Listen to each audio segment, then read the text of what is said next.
మనము ప్రార్థన చేస్తున్నప్పుడు ఆ ప్రార్థన మన యొక్క జీవితాల్ని మార్చివేస్తుంది. మన యొక్క జీవితంలో ఉన్నటువంటి పరిస్థితులన్నిటిని కూడా మార్చివేస్తుంది. మన యొక్క స్థితిగతులను మార్చివేస్తుంది మన ప్రార్థన. మీకు తెలుసా, బైబిల్‌లో ఒక అతను ఉన్నాడు. ఆయన దేవునికి ప్రార్థన చేశాడు.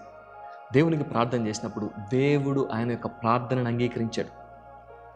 ఆయన తల్లి ఆయనని, అయ్యో నేను వేదనలో ఇతన్ని కన్నాను, ఇతను నాకు వేదన కలగజేశాడు అని చెప్పి ఆయనకి ఎబ్బేజు అని పేరు పెట్టింది.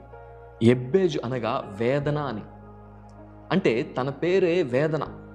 తన తల్లికి అతను వేదన కలగజేసినటువంటి వాడిగా ఉన్నాడు. తన యొక్క స్థితిగతులన్నీ కూడా వేదన గుండా వెళ్తున్నటువంటి పరిస్థితులేమో. తన యొక్క జీవితం అంతా కూడా ఏదో ఒక నింద, అవమానము, అవహేళన ఇటువంటి పరిస్థితుల్లో ఉన్నటువంటి ఈ యొక్క ఎబ్బేజు ఏం చేశాడు తెలుసా? దేవుని దగ్గరికి వచ్చాడు. ఆయనకి ప్రార్థన చేశాడు. ఎంత చక్కని ప్రార్థన చేశాడో ఒకసారి చూద్దామా? మొదటి దినవృత్తాంతాల గ్రంథం 4వ అధ్యాయం 10వ వచనం. ఎబ్బేజు ఇశ్రాయేలుల దేవుని గూర్చి మొరపెట్టి, నీవు నన్ను నిశ్చయముగా ఆశీర్వదించి నా సరిహద్దులను విశాలపరిచి నీ చెయ్యి నాకు తోడుగా ఉండ దయచేసి నాకు కీడు రాకుండా దానిలో నుండి నన్ను తప్పించుము అని ప్రార్థింపగా దేవుడు అతడు మనవి చేసిన దానిని అతనికి దయచేసెను.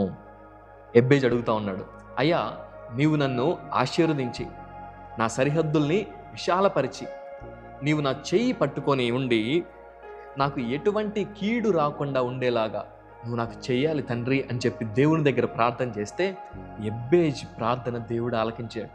ఎబ్బేజు ప్రార్థన దేవుడు ఆలకించి తన సహోదరులందరికంటే కూడా ఎబ్బేజుని ఉన్నతమైనటువంటి స్థానంలో నిలబెట్టాడు.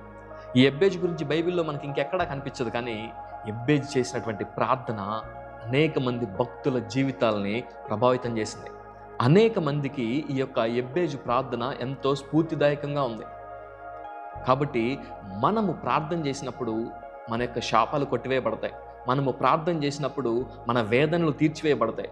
ఎబ్బేజు జీవితం అంతా వేదనే ఉండొచ్చు, కానీ దేవుని దగ్గరికి వచ్చి ప్రార్థన చేసిన తర్వాత తన జీవితం మారిపోయింది.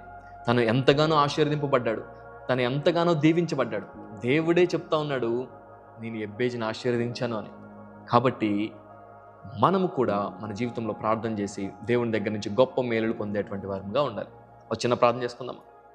మా తండ్రి, ఎబ్బేజు నీ దగ్గర ప్రార్థన చేసి తన యొక్క జీవితంలో గొప్ప ఆశీర్వాదాన్ని పొందాడు. అవును తండ్రి, మేము కూడా నీ దగ్గర ప్రార్థన చేసి గొప్ప ఆశీర్వాదాలు, మేలులు పొందడానికి అట్టి ప్రార్థనా జీవితమును మాకు దయచేయమని యేసు నామములో అడుగుతున్నాం మా పరమ తండ్రి. ఆమేన్.